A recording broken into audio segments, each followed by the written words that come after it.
ഒരു 1.5 BS6 petrol engine. 2020 വണ്ടി 2025 എന്തിന് പൊക്കിക്കൊണ്ട് വന്നെന്ന് ചോദിച്ചാൽ, ഫേസ് ലിഫ്റ്റില് ഈ ഗ്രില്ലും റിയറിലെ ഈ ക്രോം ലൈൻ, ഇനി VXI ആണ് ബോഡി കളേർഡ് ലൈൻ, പിന്നെ ഈ അലോയ്, ഇതൊന്നും അല്ലാതെ ഇതിന് വേറെ ഒരു മാറ്റവും ഇല്ല.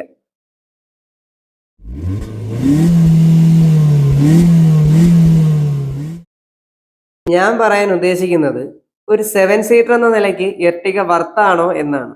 ഇത് VXI ആണ്. ഇന്ത്യൻ റോഡിൽ ഏറ്റവും കൂടുതൽ കാണുന്ന വാഹനം മാരുതി എന്ന് പറയും പോലെ മാരുതിയിൽ ഏറ്റവും കൂടുതൽ ഇറങ്ങുന്ന വേരിയന്റ് ആണ് VXI. അതിനാൽ പിറകിൽ ഡീഫോഗറും വൈപ്പറും, വശങ്ങളിൽ അലോയ്കളും, മുന്നിൽ ഫോഗ് ലാമ്പും കാണൂല. പക്ഷെ ഇതിൽ അഡീഷണൽ ആയിട്ട് ആക്സസറി ചെയ്തതാണ്. ക്രിസ്റ്റയുമായിട്ടുള്ള കമ്പാരിസൺ അല്ല, പക്ഷേ വീൽ ബേസ് നോക്കിയ ഒരു 10 mm കുറവേ എർട്ടിഗയ്ക്കുള്ളൂ. ഉള്ളിലോട്ട് വന്ന വിശാലമായ ക്യാബിൻ കാണാം, അതും ഫ്ലാറ്റ് ഫ്ലോർ.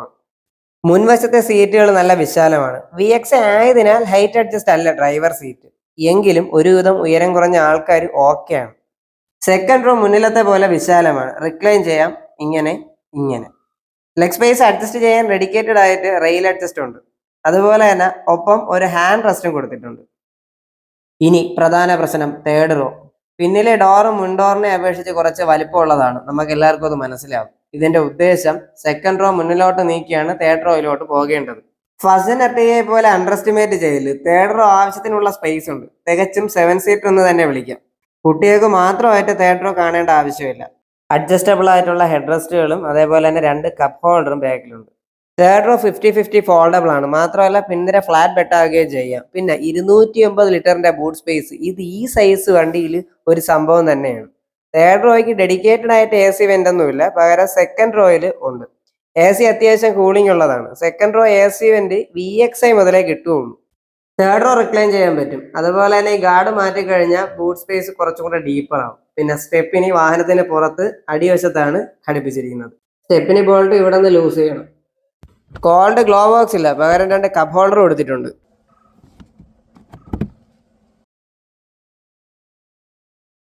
ക്യാബിൻ നല്ല വിശാലതയുള്ളതാണ്, ഒരു ലൈറ്റ് ഷെയ്ഡ്. ഡോറുകളുടെ വലിപ്പം ഗ്ലാസ്സുകളിലും കാണാം. കാറ്റും വെളിച്ചമൊക്കെ ഉള്ളിൽ കയറുന്ന വണ്ടി തന്നെയാണ്. നിലവാരം കുറഞ്ഞ പ്ലാസ്റ്റിക് പാനല്, ലിഡ്, ഇതൊക്കെ ഇപ്പോഴും നിരാശയാണ്. പിറകില് സ്പ്രിംഗ് ലോഡല്ല ഗ്രാബ് ഹാൻഡിൽ, എന്നാൽ മുന്നിലോട്ട് വരുമ്പോഴതെല്ലാം സ്പ്രിംഗ് ലോഡഡ് ആയിട്ട് മാറുന്നുമുണ്ട്. ഡോർ പാഡുകളെല്ലാം പ്രാക്ടിക്കലാണ്, ബോട്ടിൽ ഹോൾഡേഴ്സും ഫയൽ പോക്കറ്റും ഒക്കെ ഉണ്ട്. ഡാഷ്ബോർഡ് എല്ലാം ബേസിക് ആണ്, ഹാർഡ് പ്ലാസ്റ്റിക് ആണ് മെയിൻ. ഡിസൈൻ ഒരു റെട്രോ വൈബായിട്ട് തോന്നി. മുന്നിലെ സെൻട്രലുമായിട്ട് 2 റീഡിംഗ് ലാമ്പ് കാണാം, ഓട്ടോ ഡിം അല്ല. IRVM, 4 door power window, electric adjust വിത്ത് foldable ORVM, lockable switch, power window lock, ഇതൊക്കെയാണ് ബേസിക് ആയിട്ട് ഈ ഡോർ പാഡിലുള്ളത്. ഇത് മറ്റൊരു വാഹനമായിട്ട് ഷെയറിംഗ് ഇല്ലെന്നാണ് തോന്നുന്നത്, കാരണം ഈ ORVM FAL മാത്രമേ കണ്ടിട്ടുള്ളൂ. മുന്നിൽ സ്റ്റഡും പിറകിൽ കോയിൽ വിത്ത് ഡാമ്പേഴ്സും ആണ്. കുറച്ച് ബൗൺസി ആയിട്ട് തോന്നിയിട്ടുണ്ട്. നല്ല കംഫർട്ടാണ്. കംഫർട്ട് മോശമെന്ന് പറയാനായിട്ടൊന്നുമില്ല, എന്നാൽ ബോഡി റോൾ ശല്യമല്ല. ടയർ കുറച്ച് ഡൗൺ സൈസ് ആണ്, അതാണ് പ്രൊപ്പോർഷൻ ഒരു തകരാറ്. ക്രിസ്റ്റയുടെ വീൽ ബേസുമായി നോക്കിയ 10 mm കുറവേ ഇതിനുള്ളൂ. ഹൈബ്രിഡ് ആണ്. 1462 cc, 100 bhp, 136 Nm ടോർക്കുള്ള വണ്ടിക്ക് 5 സ്പീഡ് മാനുവലും 6 സ്പീഡ് ടോർക്ക് കൗണ്ടർ ഗിയർ ബോക്സും ഉണ്ട്. അതിൽ ഓട്ടോമാറ്റിക് ഗിയർ ബോക്സിന് പാഡൽ ഷിഫ്റ്റേഴ്സും കൊടുത്തിട്ടുണ്ട്. XL6, ബ്രസ, സിയാസ്, എസ്ക്രോസിലൊക്കെ കണ്ടത്. പുള്ളിക്കാരൻ ഹൈബ്രിഡ് ആയതുകൊണ്ട് 2 ബാറ്ററിയാണ്. ഒന്ന് നോർമലായ 12 വാൾട്ട് ബാറ്ററി എഞ്ചിൻ ബേക്കാണ്. 2 കോ ഡ്രൈവറിന്റെ സീറ്റിന്റെ അടിയിൽ ഒരു ലിഥിയം അയോൺ ബാറ്ററി. ഒരുപാട് എക്സ്പെൻസ് ആയിട്ടുള്ള ഹൈബ്രിഡ് ഒന്നുമല്ല. ഒരു ചെറിയ ഓൾട്ടർനേറ്റർ, അതിൽ സ്റ്റാർട്ടർ മോട്ടർ ഉണ്ട്, ഓട്ടോ ഓണും ഓഫും ഒക്കെ ആവാൻ. ഇറക്കം ഇറങ്ങുമ്പോഴും ബ്രേക്ക് ചെയ്യുമ്പോഴും ഒക്കെ റീജനായി മാറുന്ന കറണ്ട് സ്റ്റോർ ചെയ്യാനാണ് സീറ്റിനടിയിൽ ആ ലിഥിയം അയൺ ബാറ്ററി. ഇതിനും സ്റ്റാർട്ടർ മോട്ടർ സാധാരണ വാഹനങ്ങളെ പോലെ സെപ്പറേറ്റ് ഉണ്ട്. ഒരു സ്ട്രോങ് ഹൈബ്രിഡിനെ പോലെ അത്ര കണ്ട് എഫക്റ്റീവ് അല്ല. അത്യാവശ്യം ഭേദപ്പെട്ട ഒരു പെട്രോൾ എഞ്ചിനെ ഒന്ന് സോഫ്റ്റ് ആക്കാൻ വേണ്ടി മാത്രം. അതിനാൽ ആവറേജ് 14-15 ഒക്കെ ഉണ്ട്. ലോങ് ഒക്കെ പോകുമ്പോൾ 18 ആയി മാറാറുണ്ട്. ഇതെല്ലാം ശാന്തമായിട്ട് ഓടിക്കുന്നവർക്കുള്ളതാണ്. ഇപ്പോൾ ഇതിൽ ആവറേജ് 10-11 ഒക്കെയാണ് കാണിക്കുന്നത്. അത് കുറച്ച് അഗ്രസീവായിട്ട് ഓടിച്ചതിന്റെ ഫലമാണ്.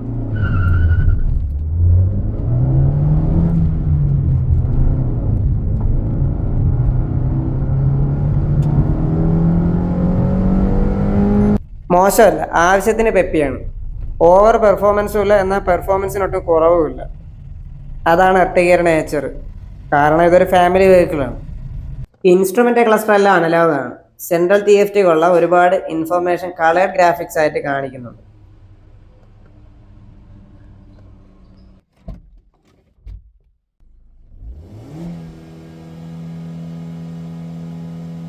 ന്യൂട്രലിൽ ഫുള്ള് റിവ്യൂ ചെയ്യില്ല, 5000 വരെ പോകും. അല്ലെങ്കിൽ 6500 വരെയായിരിക്കും മാക്സിമം റിവ്യൂ. ഫ്രണ്ട് ഡ്യുവൽ ബാരലാണ്, മുഴുവൻ ഹാലജൻ. കണ്ണ് തട്ടാതിരിക്കാൻ ലോ ബീം പ്രൊജക്ടർ കൊടുത്തിട്ടുണ്ട്. VXIക്ക് ഫോഗ് ലാമ്പ് ഇല്ല, ഇത് ആക്സസറിയാണ്. ഇനി ടോപ്പ് വേരിയന്റിലോട്ട് പോയാലും ഹാലജൻ തന്നെ ഫോഗ് ലാമ്പ്. പിറകിലാണ് പാർക്കും ബ്രേക്ക് ലാമ്പും LED. ആശ്വാസമായിട്ട് വന്നെങ്കിലും ഇൻഡിക്കേറ്ററും റിവേഴ്സ് ലൈറ്റും ഹാലജനായി തിളങ്ങി. പിന്നെ ഈ വാലും ബാക്കി ഭാഗവും ഡമ്മിയാണ്.